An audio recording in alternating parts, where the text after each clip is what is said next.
Hey guys, I'm Ivory, and today I'm going to be testing a couple products from Merit. According to their card, basically what they're saying is, with all the makeup that has come out, we've come to realize that we really don't use as much as we think we need, and the makeup that they've created is really just to enhance your skin so that people notice you and not the makeup, which is a great message. Merit was created to reimagine luxury beauty by making it well-edited, holistic, and accessible. We're focused on responsible luxury, creating products that are safe for body, skin, and planet, essentials that have earned a place on your vanity. And at the very end, they say, we believe that less is more. So I'm definitely getting the no makeup trend with them. So I have a couple products from them. I have the Perfecting Complexion Stick. I got two shades because I didn't know which one I was gonna be. I got their mascara, their brow gel, I got two lip oils, and I got their blush. I will say that I have tried all the makeup already, so I already have some opinions formed. The only thing is the complexion sticks that I got. I was able to put them on and see how they are, but I haven't done a full wear test on them outside of my filming hours, so I don't really know how they wear on me. But do not fret, because I am planning on doing a dedicated video doing a wear test of the complexion stick at another point in time. So this is going to be kind of like a first impressions type of situation for this. But the other stuff, I have a pretty good idea of how they wear on me. This is the only one that is just, it's still up in the air. So I definitely want to do a dedicated video on just the sticks. I also want to just say thank you to Merit for reaching out to me and sending me these products. I do want to make it clear that even though these were sent to me, this video is not sponsored in any ways. Can you hear? Before I even get started, I have a mini, I don't know if this is gonna be a mini, story time. If you don't care about this part, I always put timestamps in my description box, so you could just skip right onto the review, okay? So I currently have a foster in my house. She is a Pomeranian mix. She is beautiful, she's super cute, and I got her because my next door neighbor has a Pomeranian, and she knows that I foster, and she's like, I would love to have a sibling for my dog. So I saw on the foster page that there was a Pomeranian mix that met her criteria, so I started fostering her. I asked her if she was interested, and she said yes. She adopted her, and she lived next door. The dog that I was fostering, her name's Hazel. Every single time I saw the family, whether it was the mother, the father, the kids, whoever, I asked, how is Hazel? And they said, oh, she's doing great, she's so sweet, blah, blah, blah. Until this past Saturday, they've had her a month. And my neighbor, the woman, messages me, and she goes, hey, do you think the foster people will take her back, or do you want to buy her off from us? I am just in shock. I was at work and reading that text, I was in disbelief. I said that I will talk to the foster board, but what's the issue? And she says that the dog is crying too much. I don't think she's happy here. She's having so many accidents. And it just bothers me that this is the first time that I'm hearing you're having problems. And then it also really bothered me that she asked me if I wanted to buy Hazel off of her because I fostered her for 3 weeks. Don't you think I would have adopted her by then? So I thought that was rude. So after she says what's wrong with Hazel, she asked, do you think we can resell or rehome her? This is a dog's well-being, and you should be focusing on like what the next steps is to make sure that her transition goes well, but you're so focused on your adoption fee reimbursement. I said, do not sell her. Please fill out the relinquishment form that is on the website. And her response, will I get money back from doing this? I just respond and say, please read your contract. So she reads the contract, and I know because I have a copy of the contract. The first line is that all fees are non-refundable. So she ends up calling the coordinator to try to get out of it. So the coordinator, bless her because she is so sweet, she goes, well, you signed the contract and you don't get the money back. And she's like, well, I don't want to lose out on the money. The coordinator says, unfortunately, this is not a try before you buy situation. The contract has been signed and you knew what you were getting into, so you're not getting the money back. And then she talked about reselling the dog, apparently, saying like, well, it's legally my dog, why can't I resell it? She goes, again, you read the contract, you said that you are not allowed to do it. If you decide that you want to rehome or resell the dog, it has to be approved by us, which at that point I don't think that they would have approved anyways, because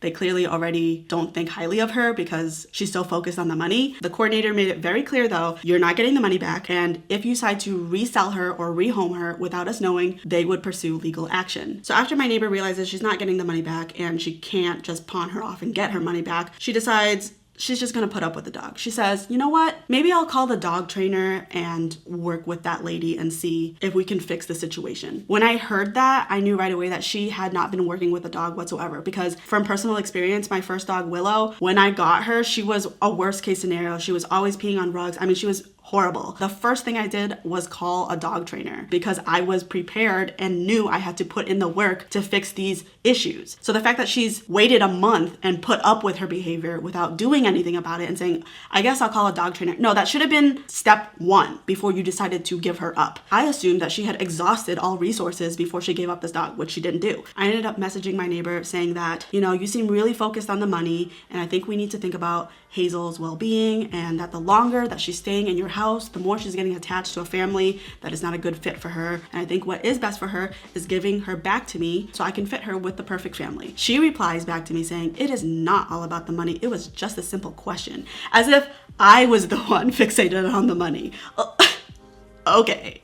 She clearly just didn't like that I called her out on it. She goes, I read the contract, so I know what happens. Okay, then why did you call the coordinator trying to get out of the contract? Then she goes, of course I want what's best for Hazel. The more I think about it, I was going to call the trainer, but now I realize that my kids are going back to school in person. And I just realized that I won't have time to take care of 2 dogs. I feel really bad about giving her up. Can you tell your husband to come over and pick her up? So Steve rushed on over, got the dog, and of course she's like, we really tried to make it work and blah, blah, blah. And Steve is very calm. So he was like, no hard feelings, even though he's like, he comes back with Hazel. And you know what's the worst part is that we do business with that neighbor. Her husband mows my lawn every week. And in the following week, he's supposed to do more stuff in my yard because I'm reselling my home, so I have to make it look nice. So I hired him. So it's just like super awkward because it's not like I could just avoid him. First of all, they can see into my yard and I can see into theirs. We share a freaking fence. But the fact that I still have to do business with them, that is super awkward. So that is my current foster situation. I, for the first time ever in a year of fostering, had a dog returned to me, of course, from a neighbor, so it's super awkward. Thankfully, me and Steve are moving, so we won't have to put up with them forever. Story over, let's get on to makeup. So I'm gonna start off with the Perfecting Complexion Stick. I got the shade Khaki and Buff, so I wanted to show you guys how this looks on me in case you use me as a shade reference. So this right here is Khaki, and then this shade is Buff. So Buff is definitely darker, and on me, I feel like it's a little bit more olivey, where this one is both lighter and more golden. In terms of a match, I feel like this one probably goes better with my face, right? But at the same time, I still have that internal fight within me that says that I'm tanner than I actually am. So a part of me is like, no, I'm definitely this shade, even though I'm looking right at the viewfinder and it's pretty obvious this is. Actually, when I shear it out, I feel like it matches my neck. You know what? Let me match my neck real quick. This one is Khaki, and then down here is Buff. Just blend that. It's really hard to see. My peripherals don't see that far down. So I think Khaki is a better match for me, but if I only got Buff, I could totally make that work. I'm just gonna match both sides. I also wanted to say that there's not a lot of product in these. With stick products, you usually get less than 1 ounce. This is 0.37 grams. This is how much you get. Do you remember when Kim Kardashian came out with her makeup line and she created those contour sticks and everyone was talking about how little product you get for the price? I feel like it's the same with this. I just put both on, and you can see when I blend this, the coverage is quite sheer. I'm gonna take the lighter shade Khaki and I'm gonna also use that as concealer because they said it's duo. I am gonna be wearing this for a couple hours. I'm actually going out to dinner with my friend after this, so I will be wearing this makeup. As you can see, it basically did nothing. Here's my gripe about the stick. It's so expensive for the price point. On top of that, it may have evened everything out a little bit, and I mean, it is very lightweight, which is nice. A lot of stick foundations feel heavy on me and I'm not getting that right now, so at least there's that. But it doesn't even look like I'm wearing makeup. Not in the sense that, oh, your skin looks so good, I can't even tell you're wearing makeup. I mean, it looks like my face 5 minutes ago when I had literally no makeup on, you know what I mean? So why would I pay $38 to look exactly like I did 5 minutes ago? Let's see, maybe it's better if I add like a second layer. And this time, instead of using a brush, maybe I'll just use my finger and see if that helps. Okay, so yeah, maybe I spoke too soon. It is canceling out a little bit more, so I feel like maybe the fingers are the way to go because that brush just sheared everything out to the point where it looked like nothing on me. Like it just maybe is all absorbed into the brush. I definitely see better results with just using my finger. So that is just good to know. Like I said, I will be doing a dedicated wear test on this because like any brand, I've never had one brand where I liked every single product from their line. And for me, whenever I try new foundations, I like to layer on top of it with products that I know and love, and the rest of this Merit line, I don't know enough to trust it altogether. So I want to test this with the normal products that I use. So the next thing is the blush. This is the shade Beverly Hills. I'll swatch this on my arm so you can see that there is pigment. It feels very balmy, kind of slippy slidey. And as you can see, it took very little effort to blend that out. I'm gonna take a microfiber sponge and rub into this product and then apply it to my cheeks. Oh, it is showing up. Okay, the first time I applied this, maybe it was because I used my fingers. It barely looked like anything and it wasn't really layering. So I'm getting better results the second time around. I'm gonna add a second layer just because this is quite sheer for me. I am a blush fanatic. I mean, it's ruining the whole no makeup thing, but whatever. I'm gonna wear my makeup the way I wanna wear my makeup. And this layered up pretty nicely. As far as the feeling of it, we gotta do the sticky hair test. It's not that sticky. Okay, that's good to know. But to me, it does feel like unset foundation, which I'm not a huge fan of, so I am going to set it. They don't have a setting powder, so I'm just gonna go in with my Dermablend loose setting powder, and I'm just gonna take a fluffy brush and just lightly set my cheeks. I'm not gonna set anywhere else.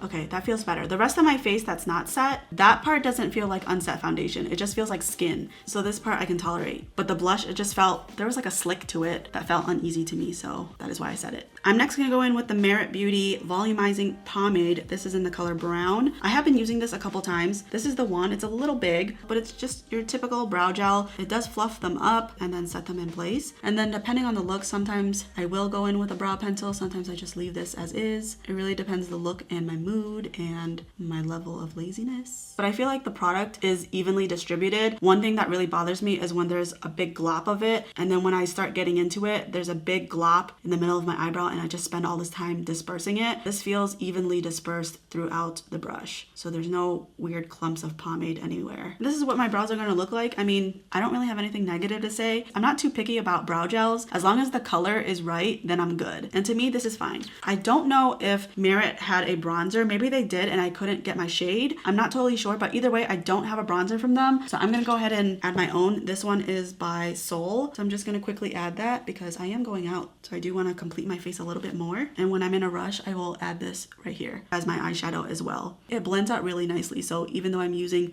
a giant brush, when I blend this out with the sponge, it's gonna look fine. It just adds like the tiniest bit of color and it's just very effortless, which is very on theme with this brand. Next off, I have their mascara. This is in the color Perfect Black. So far, I really like this. I don't think that this is waterproof, but this is what the brush looks like. It's not too big, which is good because when the brush is too big, I am constantly poking my eye out. But what I really like about this mascara, I usually add somewhere in between 2 to 3 coats, depending on how much effort I want to put into my lashes, but it never clumps them. They stay nice and separated and it gives me a decent amount of length. So I'm gonna go in and do 2 layers on one eye so you can see the difference.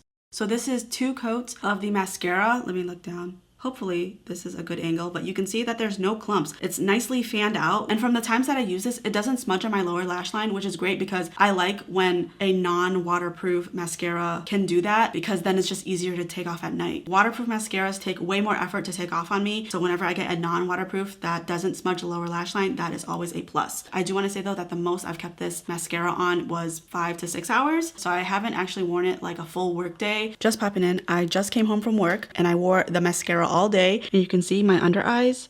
This eye has just a little bit of smearing, but by no means do I have panda eyes. And then this under eye has no mascara residue whatsoever. So this eye just a little bit, and then this eye has nothing. So I'm actually really pleasantly surprised with this mascara. I think overall it lives up to its hype. You may get a little bit of smearing, but there is not a lot of transfer under my eyes. Definitely a thumbs up on the mascara for me. Lastly is their tinted lip oil. So I got 2. So the first one is called Pink Beat, which I will swatch for you right here.